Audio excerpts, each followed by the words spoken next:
तो आज वो इमरान खान वाले स्टाइल में अपनी लैंड क्रूजर के दरवाज़ा खोल के IPPs का मरा हुआ कुत्ता निकालेंगे कुएं से तो ही फ़र्क पड़ेगा। और मुझे बताते हुए उससे दुगनी शर्म महसूस हो रही है।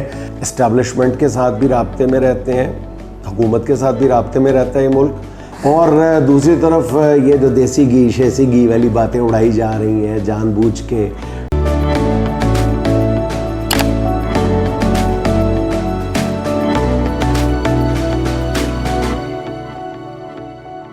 बिस्मिल्लाहिर्रहमानिर्रहीम, अस्सलाम वालेकुम ख़वातीन और हज़रात, मैं हूँ आपका जुनैद सलीम और आप देख रहे हैं इंसाफ डिजिटल। इस दरख्वास्त के साथ कि आप इस चैनल को सब्सक्राइब भी करेंगे और अपने दोस्तों तक भी पहुँचाएँगे।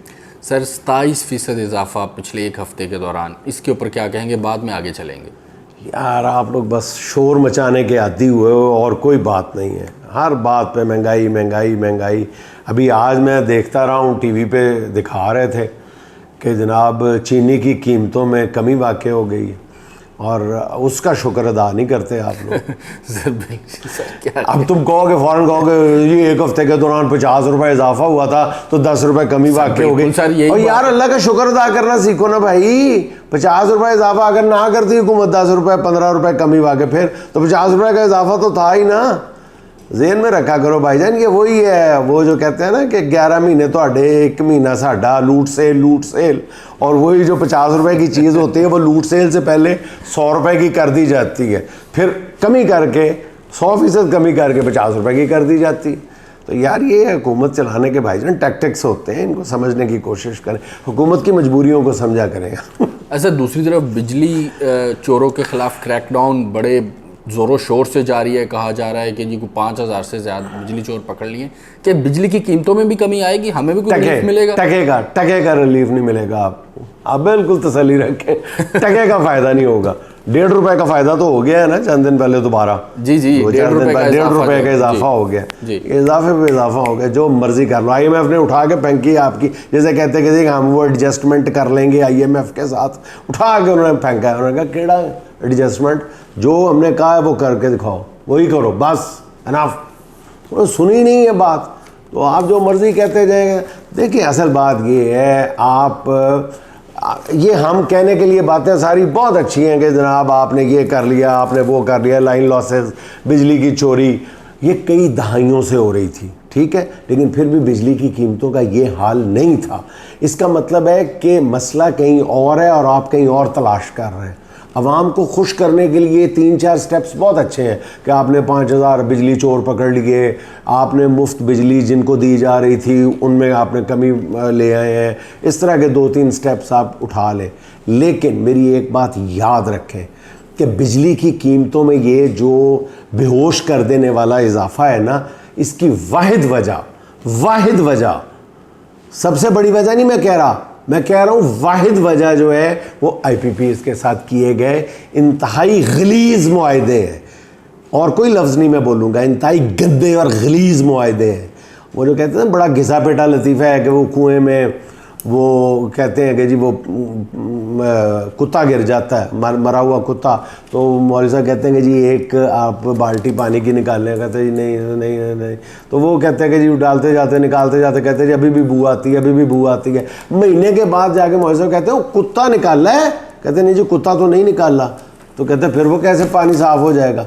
तो जब तक IPPs का कुत्ता, मरा हुआ कुत्ता इस क्राइसिस से, इस कुएं से नहीं निकाला जाएगा, बिजली की कीमतों में आने का भी फ़र्क नहीं पड़ने वाला। ये ज़हन में रखें। IPPs का मरा हुआ कुत्ता निकालेंगे कुएं से तो ही फ़र्क पड़ेगा। और मुझे अच्छी तरह याद है, देखें इसमें किसी भी हुकूमत ने अपना फ़र्ज़ जो है वो उस इखलास के साथ पूरा नहीं किया जिस तरह उसको करना चाहिए था। किसी हद तक हमने PTI के दौर में देखा था कि इस तरफ पेशरफ्त ज़रूर की गई थी। ये किया गया था कि जो 2-3 बड़ी कंपनीज़ थी IPPs, उनमें से उनके साथ इतना ज़रूर कर लिया गया था कि जो डॉलर रेट है वो फिक्स कर दिया गया था 160 या 162 पे फिक्स कर दिया था कि जी हम आपको इतने पैसे देंगे, डॉलर चाहे 300 रुपये पे चला जाए हम आपको इतने ही पैसे देंगे। तो ये भी पहला कदम था बिजली की कीमतों में कमी लाने के लिए या IPPs के साथ डील करने के हवाले से। तो जब तक IPPs के साथ आप मुआहदे ख़त्म नहीं करते, चाहे आपको आलमी अदालत में जाना पड़ता है, जो मर्ज़ी करना पड़ता है, उनको आप रीनिगोशिएट करें, उस वक्त तक ये कोई फ़र्क नहीं पड़ने वाला। ऐसा डॉलर की कीमत में बड़ी कमी वाक़ई हुई है, ये एक अच्छी खबर है, ये एक अच्छी खबर है, लेकिन इसके लिए भी ज़रूरी है कि इसको उसी तरह माजी में की गई जो आर्जी कैंपेन्स होती हैं, जो थोड़ा मारा जाता है और फिर दोबारा 2-3-4 दिन के बाद वही काम शुरू हो जाता है, उस तरह का अगर ये सिलसिला ना हुआ और अगर इसको मुस्तकिल मिजाजी के साथ, तसलसल के साथ, हिकमत के साथ, तदब्बर के साथ किया गया, तो मेरा ख्याल है कि इससे कुछ फ़र्क ज़रूर पड़ेगा इकॉनमी पे। लेकिन dollar rate is not the only problem. इस वक्त जो मतलब चीखें निकल रही हैं आवाम की, वो सिर्फ डॉलर रेट की वजह से नहीं निकल रही। देखिए, महंगाई ने वैसे ही आवाम की मत मारी हुई है और सबसे बड़ा अजाब ये है इस वक्त कि कोई आवाम के ज़ख्मों पे फहा रखने के लिए तैयार नहीं है। मतलब आप वज़ीरों की गुफ्तगू सुने तो वो अजीबो-गरीब ही लगती है। वो मतलब हकीकत से इस तरह आंखें चुरा रहे हैं और फिर जब हमें ये पता चलता है कि इस गए गुजरे दौर में ये नहीं, जब आपके लिए आप वेंटिलेटर पे हो, आप मतलब बैंकरप्सी की बातें हो रही हैं, पता नहीं दिवालिया फलाना, और उस दौर में आपने 10 अरब रुपए के इश्तिहारात जारी किए हैं अपनी बूथियाँ दिखाने के लिए, शक्लें दिखाने के लिए, अपनी इंतखाबी कैंपेन की नज़र कर दी है 10 अरब रुपए, और किसी ने पूछा तक नहीं है, कोई कार्रवाई नहीं हुई, कोई नैब नहीं पूछ रही। इस सिलसिले में मैं आपको जो आज की सबसे बड़ी खबर है, इसी पे बात होनी चाहिए, वो है कैप्टन सफदर का बयान। जी बिल्कुल, कैप्टन सफदर साहब ने बड़ी कमाल बात की है, अनएक्सपेक्टेडली वो सच निकल गया उनके मुंह से।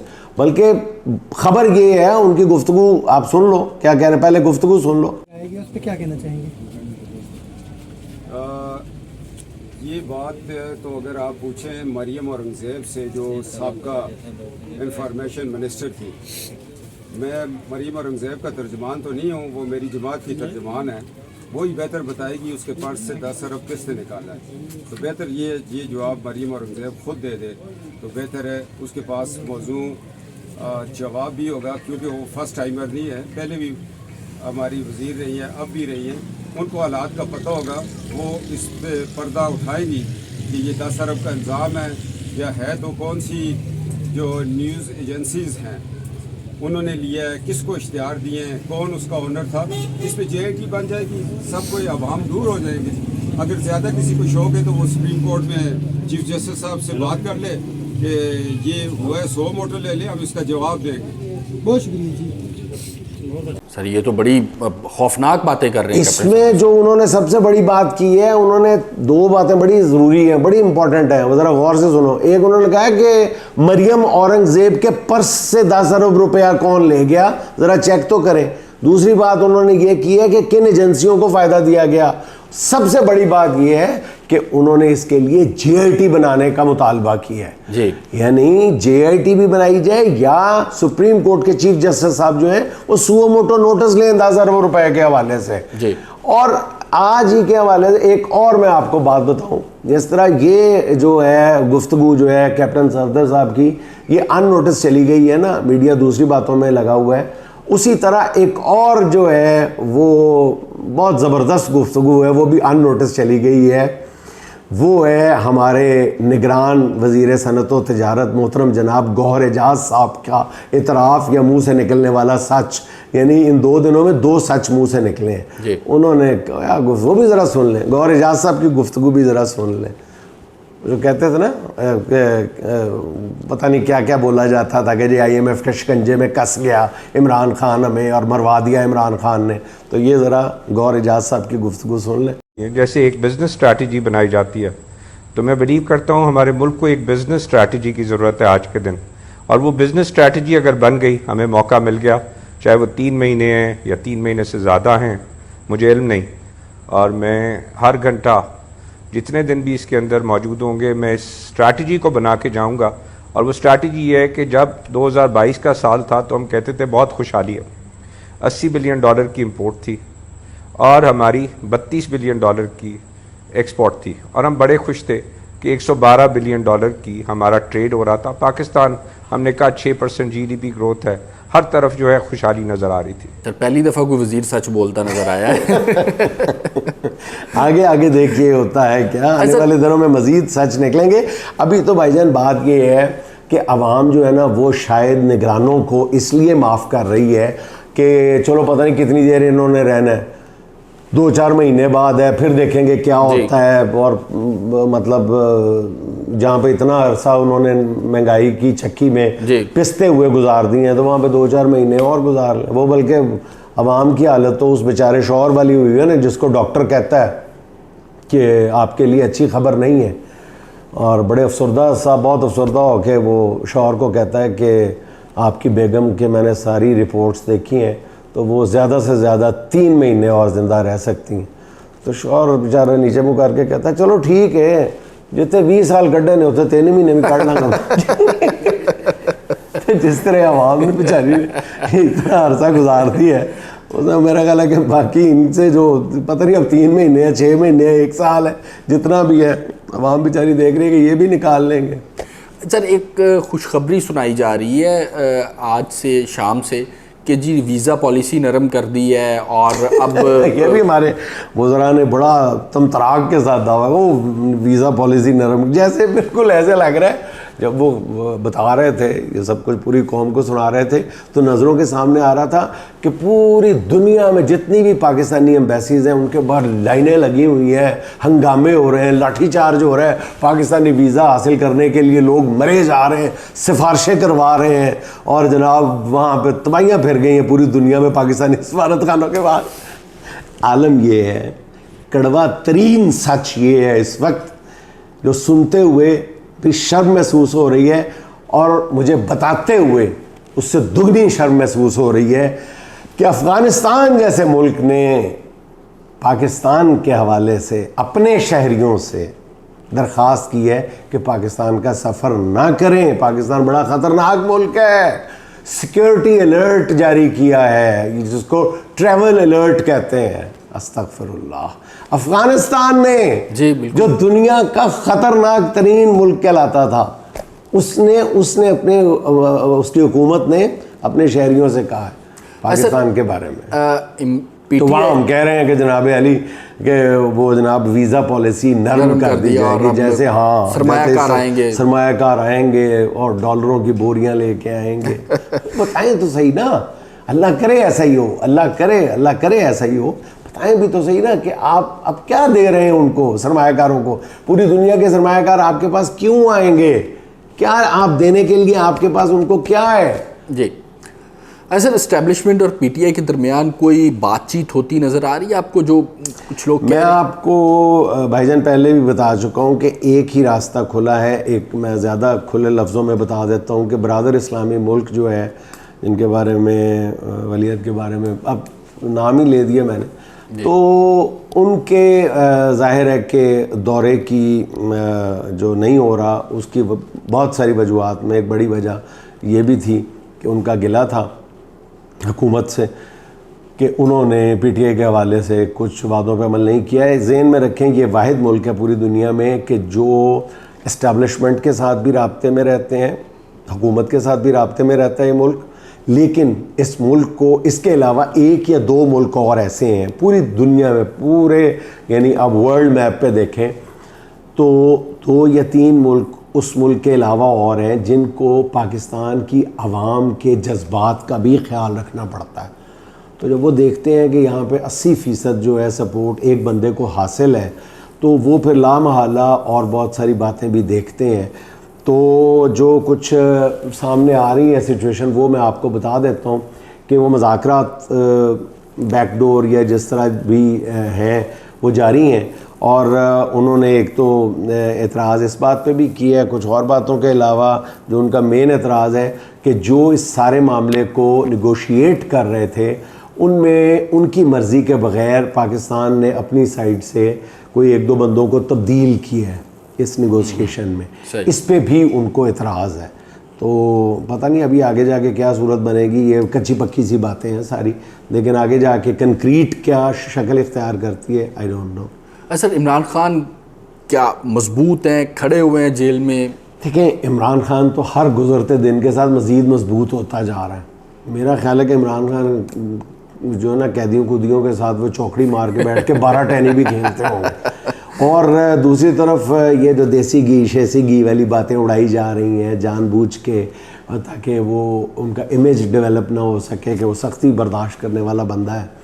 तो हकीकत यही है कि हर गुजरते दिन के साथ उसके जो एक है ना अज़्म जो है उसका जो, और उसको खान को ये भी पता है कि हर गुजरते दिन के साथ मेरी मकबूलियत में भी इजाफा हो रहा है। वो ज़ाहिर एक सियासी ज़हन रखने वाला बंदा है, उसको जितना मर्ज़ी आप कहते जाए, उसका अज़्म हिम्मत अपनी जगह, लेकिन उसकी पॉलिटिकल अप्रोच अपनी जगह। खान साहब को ये भी पता है कि मेरी मकबूलियत में भी इजाफा होता जा रहा है।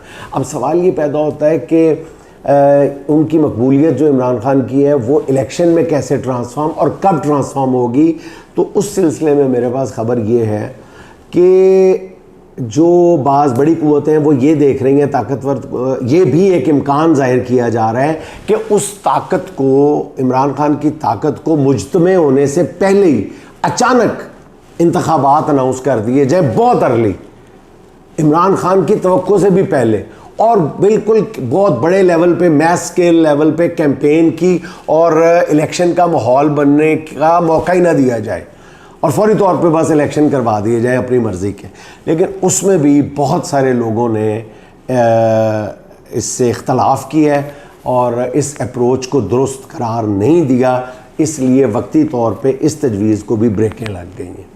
अच्छा, आसफ़ अली ज़रदारी और बिलावल भुट्टो के जो बयानात हैं उनमें बहुत बड़ा तज़ाद नज़र आ रहा है। उतना ही बड़ा तज़ाद है जितना नवाज शरीफ और शहबाज शरीफ के बयानात में है। खुला तज़ाद है, खुला तज़ाद है। सीधी बात है यार कि ये गुड कॉप बैड कॉप खेल रहे हैं, वहाँ पे दोनों भाई खेल रहे हैं, इधर बाप बेटे ने शुरू कर दिया है। अब बाप बेटे ने देख लिया है कि जनाब अली उनको बहुत फ़ायदा होता है गुड कॉप बैड कॉप खेलने में, तो इन्होंने कहा जी हमें सानू नहीं खेलना आंदा, इसमें कौन सी कोई मतलब इन स्विंग आउट स्विंग करनी है। मतलब एक ने कुछ कहना है, दूसरे ने अवाम के हक में बयान देना है। अब उनको अचानक बिलावल साहब को याद आ गया कि जनाब अवाम तो महंगाई की चक्की में पिस रहे हैं, कल तक नहीं थे, जब ये गैर मुल्की दौरों से बिलावल साहब को फुर्सत ही नहीं थी।